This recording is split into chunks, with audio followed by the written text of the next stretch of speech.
하나님 우리가 초심을 가꾸기를 원하십니다. 창립 기념주일이 되면 저는 초심을 생각하죠. 초심은 처음 먹은 마음입니다. 초심은 순수하죠. 또 겸손하고요. 근데 세월이 흐르면서 우리는 이 초심을 잃어버리게 되죠. 초심을 잃어버리면 사람이 교만해집니다. 그리고 방심하게 되고 또 나태하게 되고 그리고 본질, 자신의 사명이나 본업을 망각하게 됩니다. 열정이 식어버리고요. 또 더 이상 배우려고 하지 않죠. 초심을 잃어버린 사람의 특징이에요. 아주 위험한 것입니다. 거듭 초심을 가꾸는 것이 탁월한 인물들의 특징인 것입니다. 결혼한 부부가 결혼 기념일을 기억하고 지키는 것은 초심을 회복하기 위해서입니다. 기념한다는 것은 첫사랑을 기억한다는 것입니다. 초심은 첫사랑입니다. 첫사랑은 순수합니다. 설렘이 있습니다. 열정이 있습니다. 또 서로를 어려워하죠. 함부로 대하지 않죠. 또 조심스럽게 대합니다. 첫사랑은 서로를 더 알고 싶어 합니다. 또 서로를 존중합니다. 근데 세월이 흘러서 익숙해지면 예의를 지키지 않습니다. 사도 바울은 사랑은 무례히 행치 아니한다고 말씀하고 있죠. 우리 정말 사랑해야 될 대상에게 무례히 행할 때가 많죠. 이게 이제 결혼의 위기가 찾아오는 것입니다. 그래서 경계선을 넘는 언어를 사용하게 되면 이 경계선을 넘으면 부부나 관계가 힘들어집니다. 나이팅게일이라고 하는 그 새는 경계선을 넘어가면 지저귀지 않는다고 그래요. 행복한 결혼 생활이 쉽지 않은데 그 이유는 뭐냐면 초심을 망각한 채 경계선을 넘었기 때문에 아름다운 행복의 소리가 나지 않는 것입니다. 결혼 기념일을 지킨다는 것은 초심을 다시 기억하고 초심을 회복하는 것입니다. 가능합니다. 저는 수많은 가정들이 회복되는 것도 많이 보았기 때문에 가능한 것입니다. 예수님께서 에베소 교회를 향해서 책망하시죠. 요한계시록 2장 4절을 보게 되면 너를 책망할 것이 나니 너희 처음 사랑을 버렸느니라. 그리고 5절에 이렇게 말씀하세요. 어디서 떨어졌는지를 생각하고 회개하여 처음 행위를 가지라. 여러분, 관계라는 게 있잖아요. 회사에서도 관계가 있고 가정에서도 관계가 있고 또 교회 안에서도 교우 간의 관계가 있고, 그런데 어느 선에서 본인들의 그 초심을 망각하잖아요. 직분을 받은 것도 그렇고 그러다 보면은 어디선가 떨어지게 되죠. 그걸 한번 생각해 보라는 거죠. 언제 교만해졌는지, 언제 감사하는 마음을 상실했는지. 제가 어제 결혼 피로연에서 그런 얘기를 했습니다. 감사의 반대말은 불평이 아닙니다. 감사의 반대말은 당연하게 생각하는 것입니다. 우린 처음에 하나님의 은혜를 경험하거나 사람들과의 사랑의 관계를 가질 때 절대로 당연하게 생각하지 않습니다. 과분해하고 당신 덕분에 이렇게 생각하다가 어느 순간에 그런 감사하는 마음을 망각하고 당연하게 생각하는 것이죠. 우리가 어디서 떨어졌는지 생각해 볼 필요가 있어요. 다음 주는 감사주일로 감사에 관한 말씀을 다시 한번 드리겠지만 우리가 어디서 떨어졌는지 회복하는 게 중요한 것입니다. 우리 창립 기념주의를 지킨다는 것은 다시 한번 교회의 본질을 생각하고 또 교회가 왜 존재하는지, 교회의 다움은 어떤 것인지, 또 교회는 무엇이며 누구인지, 또 교회를 통해서 하나님이 이루기 원하신 것이 무엇인지를 우리가 아는 것입니다. 바울은 교회의 영광을 봤어요. 감옥에서. 에베소 1장 22절 3절을 보게 되면 또 만물을 그의 발 아래 복종하게 하시고 그를 만물 위에 교회의 머리로 삼으셨느니라. 교회는 그의 몸이니 만물 안에서 만물을 충만하게 하신 이에 충만함이니라. 저는 목회자가 되면서 이 교회의 영광을 보았습니다. 제 생애를 교회에 드리기로 헌신한 거죠. 왜냐하면 교회는 모든 만물을 충만케 하신 자의 충만이기 때문이죠. 우리가 교회를 이렇게 설립하고 이렇게 주님의 교회를 섬기는 가장 중요한 이유가 뭘까요? 첫째로 예수님은 교회를 통해서 만물을 충만케 하기를 원하십니다. 충만을 경험하는 것은 쉬운 것이 아닙니다. 그러나 충만을 경험할 수 있죠. 왜냐하면 충만하신 분에게 감연됐죠. 에베소 1장 3절 다시 보시면 그는 그의 몸이니 만물 안에서 만물을 충만케 하신 이에 충만함이라. 예수님 몸 안에는 충만이 있죠. 요한복음 1장 14절을 보면 말씀이 육신이 우리 가운데 거하시며 우리가 그의 영광을 보니 아버지의 독생자 영광이요 은혜와 진리가 충만하더라. 우리 인간이 충만하지 않아요. 늘 부족함을 경험하고 결핍을 경험하죠. 세상에서 어떤 명예나 권세나 부유를 얻으면 굉장히 행복할 것 같은데 그렇지 않습니다. 그러나 예화를 많이 들 수 있는데 그렇게 명성과 부유를 얻었던 사람들이 절정에 올라가면 반드시 경험하는 게 있습니다. 공허함입니다. 그리고 좌절감이죠. 그래서 해밍웨이를 비롯해서 하워드 휴지를 비롯해서 수많은 사람들이 내 목숨을 끊죠. 비참하게 죽습니다.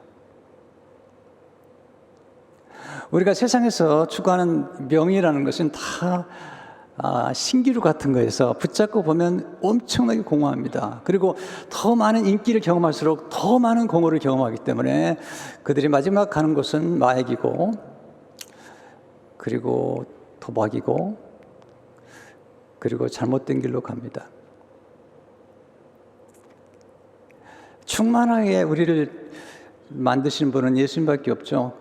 제자들이 예수님께 가서 충만을 경험하더라. 요한복음 1장 16절을 보시면 우리가 다 그의 충만한 데서 받으니 은혜 위에 은혜라. 네, 충만한 분한테 가야 되죠. 요한복음 1장 16절에 쉬운 성경은 이렇게 번역하고 있죠. 그분이 충만하신 것에서 우리 모두는 넘치는 은혜를 받았습니다. 넘치는 은혜, 새 번역 보시면 우리는 모두 그의 충만하면서 선물을 받되 은혜를 더하여 받았습니다. 하나님의 은혜가 선물이죠. 카리스마. 우리 선물을 받을 때 우리는 진정한 기쁨을 누리고 세상의 모든 것들은 다 조건부예요. 그리고 어느 순간에 그걸 붙잡았다 생각하면 마치 모래시계처럼 빠져나가는 게 인생이죠. 그래서 우리는 거듭 충만하신 분에게 나가야 되죠. 세 번째는 이렇게 말씀하고 있어요. 우리는 모두 그분의 넘치는 은혜를 하나씩 받았다. 현대의 성경이죠. 그래서 우리가 하나님의 교회에 나오는 가장 중요한 이유는 넘치는 은혜를 경험하기 위해서죠. 여러분, 하나님의 은혜가 임해야만이 불가능한 것이 가능해집니다. 인간의 노력은 굉장히 중요해요. 그러나 인간의 노력만 가지고는 행복이나 그리고 우리가 추구하는 것들을 얻을 수 없어요. 인생이 그렇게 만만한 게 아닙니다. 누구인들 노력하지 않겠어요? 하나님의 은혜가 있어야죠. 하나님의 은혜가 있으면 불가능한 것이 가능해지죠. 천사 가브리엘이 마리아라는 처녀를 찾아와서 성령께서 역사하심으로 아들을 낳을 거라고 말씀하죠. 그때 마리아가 누가복음 1장 34절에서 말하죠. 난 남자를 알지 못하니 어찌 일이 있으리까? 불가능한 일이죠.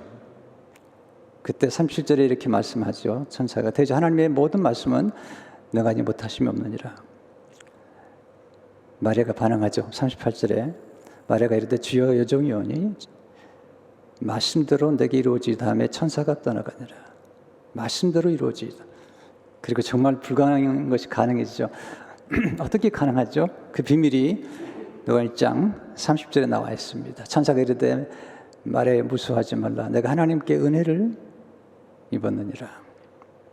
하나님의 은혜를 입을 때 우리는 불가능한 것이 가능해지고 그리고 엄청난 축복을 누리게 되는데 한 세대 안에도 엄청난 일이 벌어지죠. 요셉이 노예로 팔려갔지만 하나님의 은혜가 함께 하심으로 엄청난 일이 전개되잖아요. 우리 교회도 13년 전에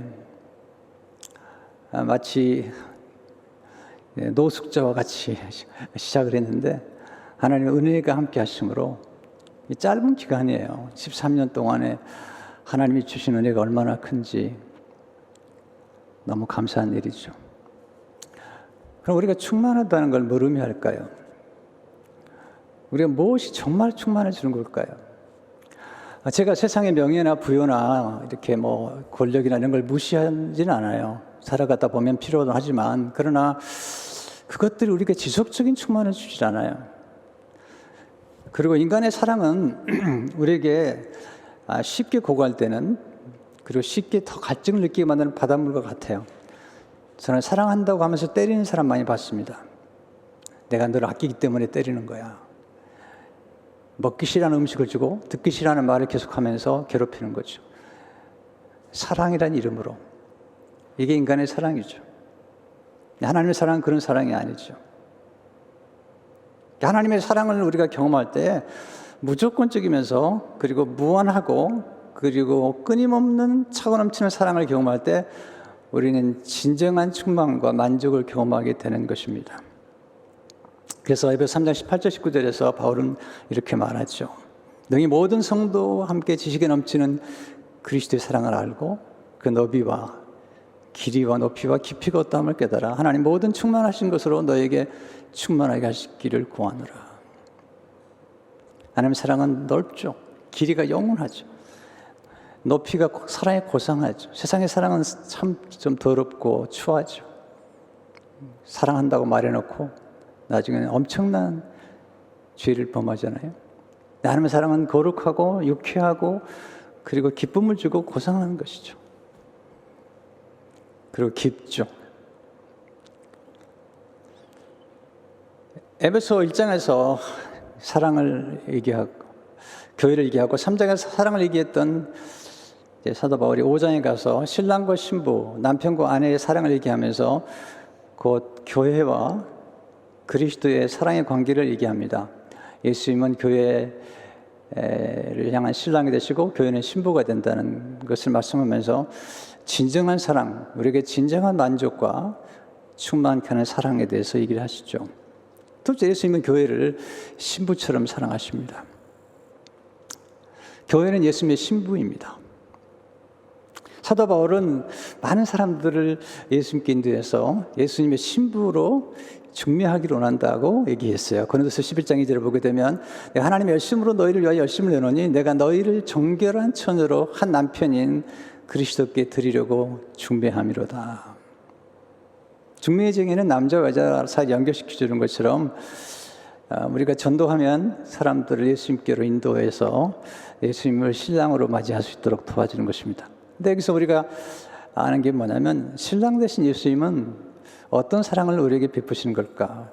우리를 신부 삼아서 어떤 사랑을 베푸는 걸까? 남편이라면 아내에게 어떤 사랑을 베풀어야 되는 걸까?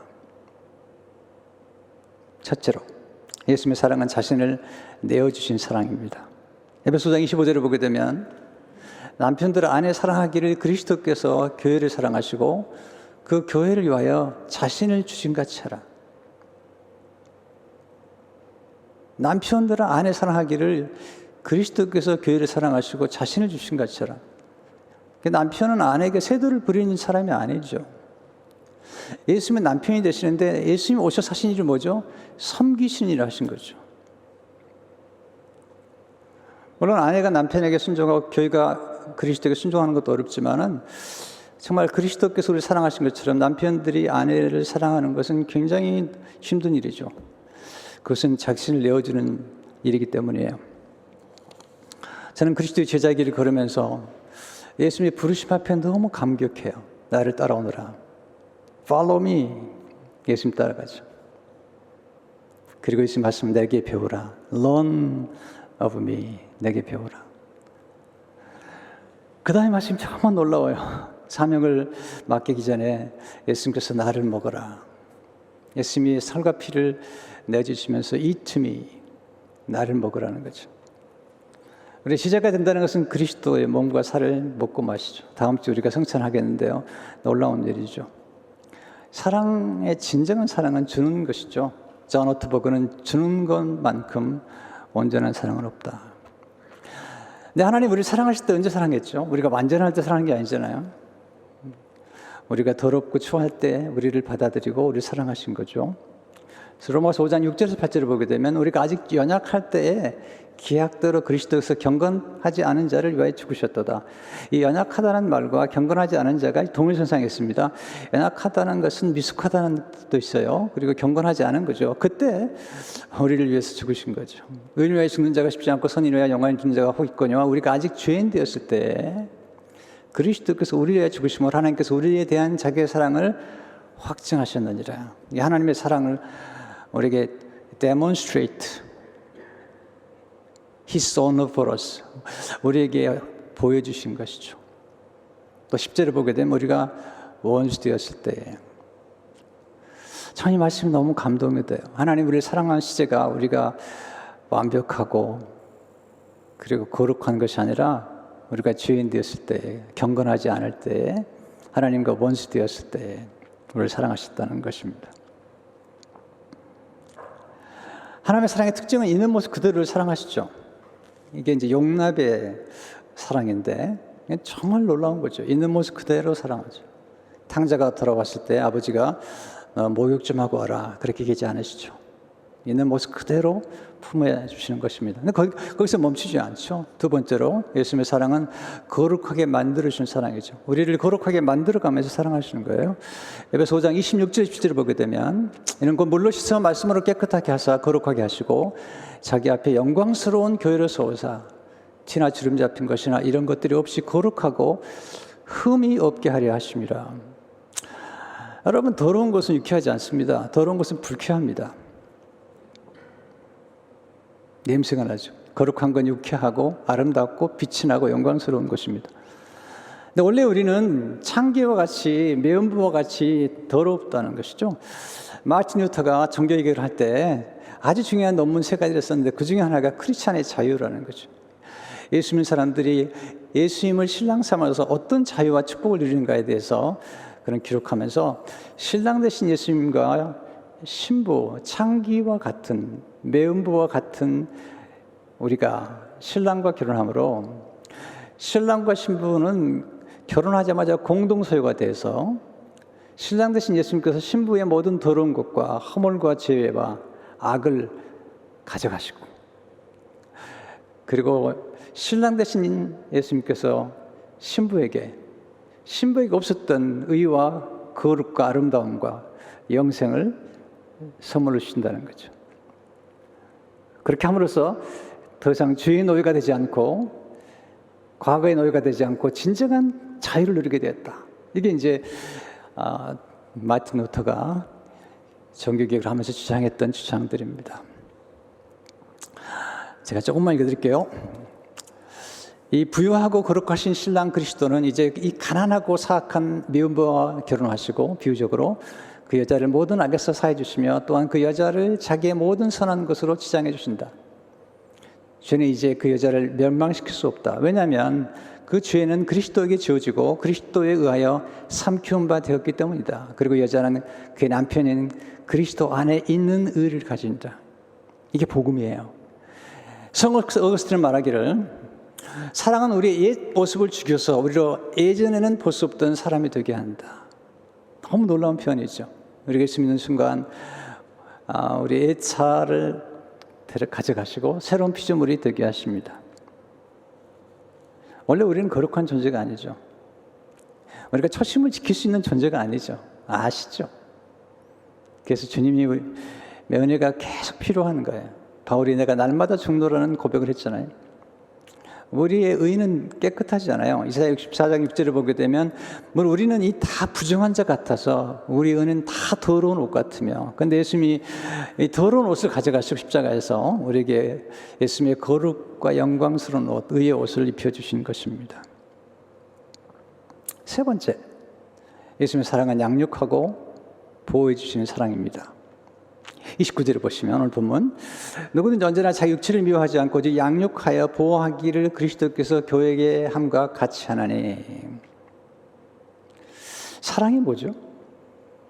사랑이 무엇이냐고 물으신다면 눈물의 씨앗이라고 말하겠습니까? 그건 아니죠. 저는 사랑에 대해서 정의하는 걸 꽤 좋아하는데, 제가 정의하는 것 중에 하나가 사랑은 아낌입니다. 아낌은 키움이죠. 우리는 아끼는 것을 키웁니다. 예수님은 신부를 아끼기 때문에 신부를 키우죠. 교회를 키우죠. 양육했다, 키웠다. 제자를 사랑하면 제자를 키우죠. 남편을 사랑하면 남편을 키우죠. 아내를 사랑하면 아내를 키우죠. 키운다는 말은 성장시킨다는 것이죠. 우리가 누구를 사랑할 때 사랑하는 대상에 대한 지대한 관심 중 하나는 상대방의 성장에 있는 것입니다. 우리가 자녀를 사랑한다면 자녀가 성장하기를 원하죠. 스카펙은 이렇게 말하죠. 사랑의 행위가 취하는 주된 형태는 관심이다. 관심이라는 게 쉬운 게 아니에요. 사랑하는 대상을 향해서 관심을 기울이고, 그리고 사랑하는 대상을 향해서 머무르는 것이죠. 요즘 사람들이 사랑하는 자녀나 사랑하는 남편과 아내에게 관심을 기울이지 않아요. 모든 관심을 다 스마트폰에 빼앗겼어요. 스마트폰을 붙잡느라고 정신이 없어요. 한 번 들어가면 나오질 못해요. 유튜브, 인스타그램 들어가면 헤어나지 못해요.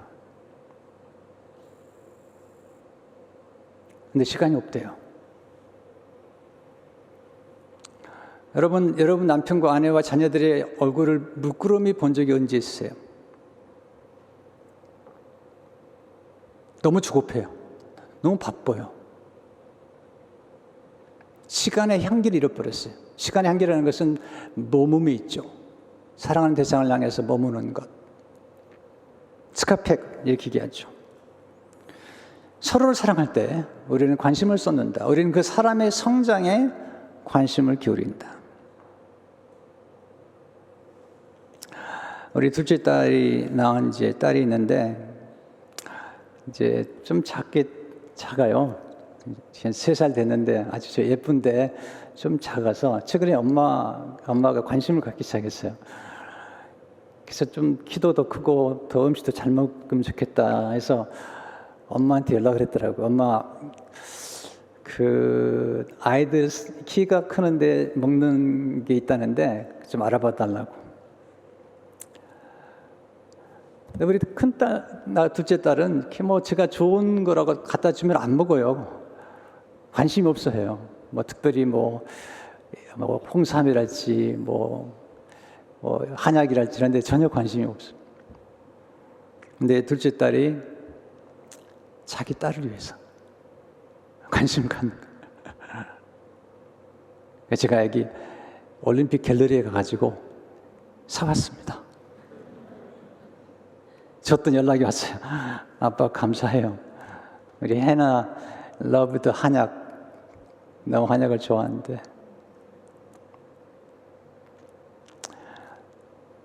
딸이 성장하기를 원하는 거죠. 키도 크고 지식도 크고 이렇게 그러는 거예요. 우리 주님께서 우리에게 섬겨주시는데 섬김의 가장 모범은 뭐냐면 교육과 훈련이에요. 우리가 누구를 사랑한다면 그 사랑하는 대상이 성장하기 원하는데, 사랑하는 대상이 성장하기 원할 때 우리가 사랑하는 대상에게 해줄 수 있는 게 뭐죠? 교육과 훈련이잖아요. 우리는 하나님의 자녀죠. 그리고 예수님 우리 신랑이시라면 우리는 그 품격에 맞는 언어와 매너를 사용할 줄 알아야 돼요. 저는 그래서 언어를 굉장히 중요하게 생각해요. 또 교회의 컬처를 굉장히 중요하게 생각해요. 그래서 존 맥스웰 목사님이 그런 얘기를 했어요. 어제 제가 설교할 때 얘기했는데, 지도자들이요, 제발 커렉션 하려고 하지 마라. 커렉션 하려고 하지 말고 커넥션, 사람들과 연결을, 커뮤니케이트, 커넥션이라는 거죠. 어떤 부부는 결혼하자마자 상대방을 코액션 하는데 목숨을 걸었어. 이것도 바꾸고 저것도 바꾸고 결코 만족이 없어. 성형수술까지 시킬지 모르지만 우리가 결혼의 목적은 서로를 고치려고 결혼한 게 아니잖아요.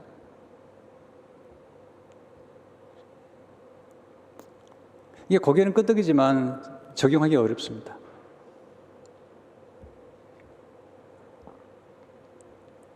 우리가 만나는 대상은 우리가 변화시킬 대상이 아니에요. 사랑해야 될 대상이죠. 변화는 하나님께 속한 거예요. 하나님이 때에 하나님이 원하신 방법으로 변화시키는 거죠. 우리가 가지는 뭐죠? 사랑해주고 신뢰해주고 존중해주는 거예요. 그게 변화의 역사가 나타나죠. 사랑은 뭐죠? 보호해주는 거예요. 보호.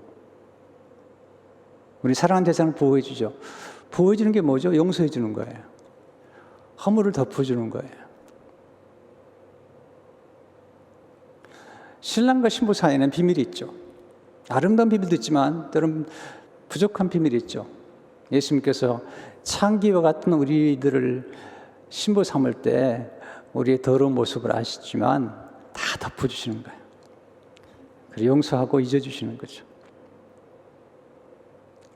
우리 삶 속에 적용해야 돼요. 용서했다면 잊어줄 수 있는 훈련을 해야 됩니다. 그게 보호해 주는 거죠.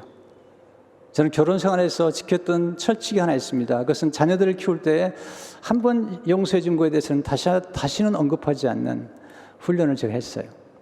왜냐하면 하나님이 우리의 죄를 용서하시면 우리의 죄를 잊어주시기 때문이죠. 또 제 아내와 관계에서도 부부싸움 했던 과거의 이야기를 하지 않습니다. 혹시 부부싸움이 있으면 그 문제에 대해서만 얘기하죠. 경계를 넘어가지 않습니다. 어떤 분들은 30년 전에 그 연애할 때 싸웠던 거 가지고 또 얘기하더라고요. 그런 분들이 히스테릭하는 사람이 아니라 히스토릭하는 사람들이에요. 히스토릭하는 사람들.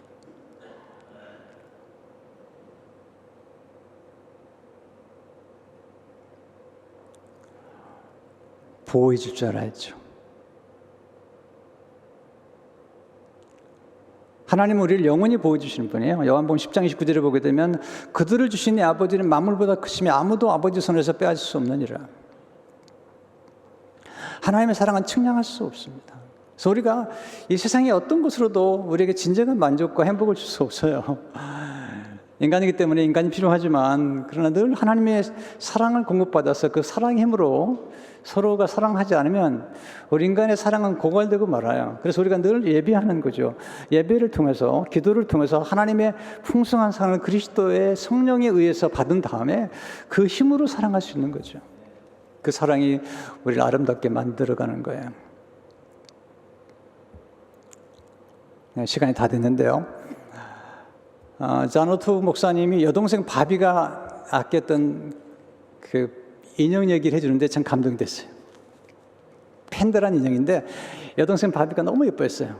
그래서 그걸 데리고 밥을 먹고 인형을 데리고 밥을 먹고 그러잖아요. 잠도 같이 자고 목욕도 같이 시키고 나중에 그러다 보니까 이 인형이 누더기가 됐어요. 누더기가 너덜너덜해진 거죠. 그런데 이 바비는 이 팬더란 인형을 너무 좋아하는 거예요.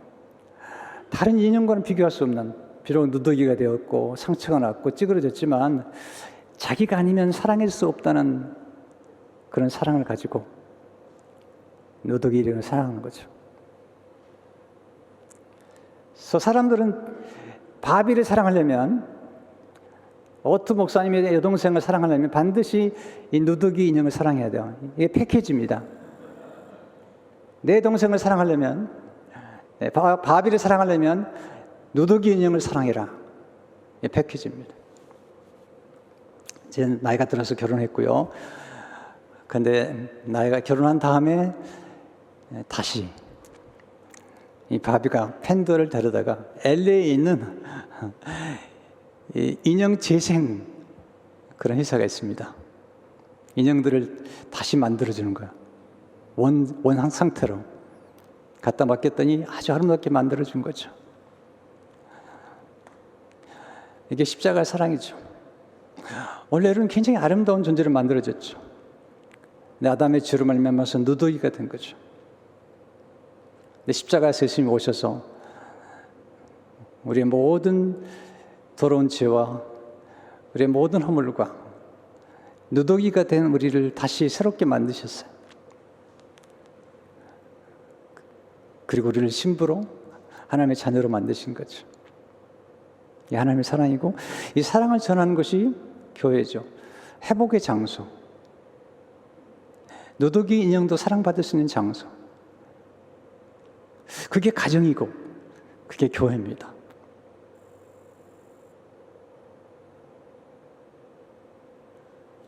쓰레기처럼 보이는 누더기 인형을 사랑했던 바비는 내가 아니면 아무도 이 팬들을 사랑할 수 없다는 걸 알기 때문에 그와 같이 하나님이 우리를 사랑하셔요.